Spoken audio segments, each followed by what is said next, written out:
budde bitundu by'eggwanga ebitali bimu tugendagendako epipe mu Padel nate omukulembeze munda mu ggwanga lya Uganda GEN Museveni akuzizza kati omugenzi era abadde omuduumizi wa poliisi munda mu ggwanga lya abadde amyuka omuduumizi wa poliisi munda mu ggwanga lya Uganda Major Gen Paul Lokech nga kati amufudde Lieutenant General Paul Lokech mu bubaka bwe bumusomeddwa Major Gen Kayindo Tafiira kinoganyiza nti omugenzi wafiiridde abadde mpajiruwaga naddala mirimu gy'eggwanga lya Uganda ng'ajjukirwa nnyo mu bitundu ebyenjawulo ogamba nga eggwanga lya Congo, Sudan ne Somalia era ne wakwatidde enkasi okusobola okulaba nate ng'akulembera poliisi y'eggwanga lya Uganda katobe nate bute bitambudde mu kuba nate ng'omugenzi ateekebwa mu nnyumba ye ey'olubeerera.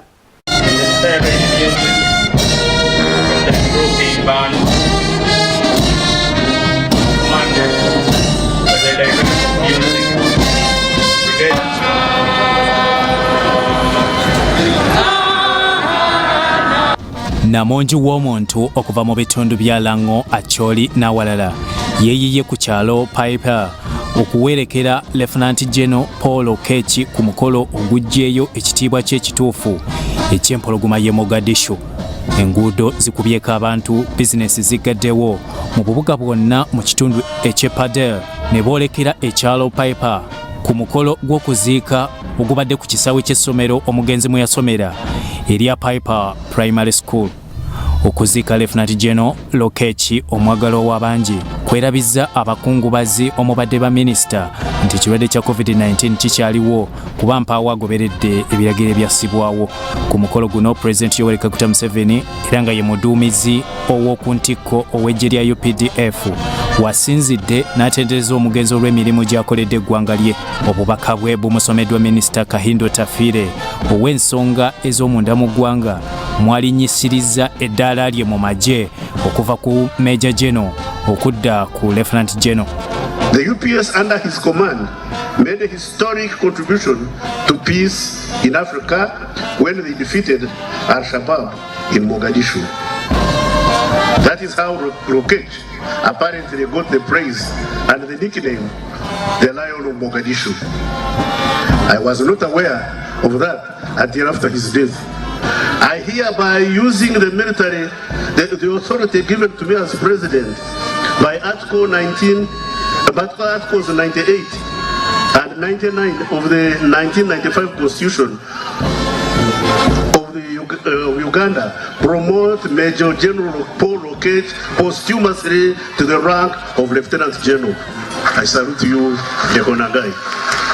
Abalala abogedde ku mugenzi ye minisita omubezi ow'ensonga z'omunda mu ggwanga General David Muhoozi atenderezza obuvumu bw'omugenzi eyayolesa obukugu mu lutalo olw'e Congo. Paul and I in the UPDF we are generational. We had our seniors like Afande Saleh here who mentored us. Saabalamuzi Alphonse Owinidolo agambye nti omugenzi abadde n'ekirooto ky'okuzaawo ettutumu lya Lango n'agamba nti gavumenti esaana ejjukire gye bavudde. General Caleb Akandanwaho Saleh ategeezezza nga Lieutenant General Paul Lokech bwe yamusoomooza n'asalawo okuyingira obulimi.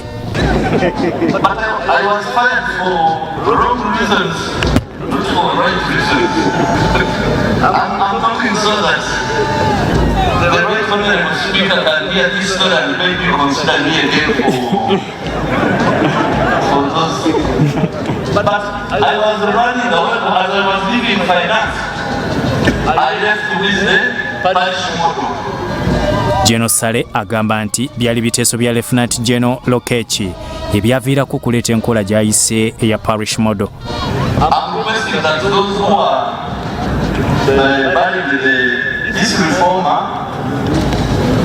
also help me to keep this situation alive of the parish model.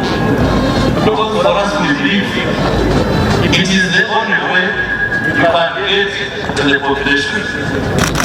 If you did that for me, I will keep on pushing for the reforms that General Paul Lokech was looking for. Babaana ne namwandu w'omugenzi boogedde ku kitaabwe ne bategeeza nti yabasiibula ku lunaku lw'amazaalibwa ge nga 18 August n'abagamba nti alabika ayagala kuwummula adde ku butaka. Lieutenant GEN LOKECH aziikiddwa mu bitiibwa by'amagye ebijjuvu bakubye emizinga 15 nga ssanduuko omuli omubiri gwe essibwa mu ntaana.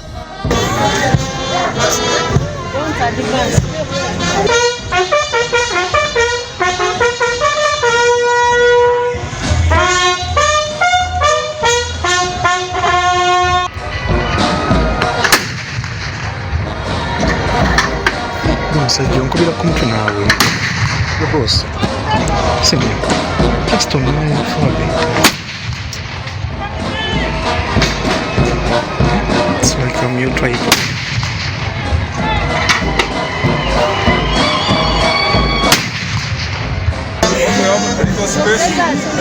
Stop here.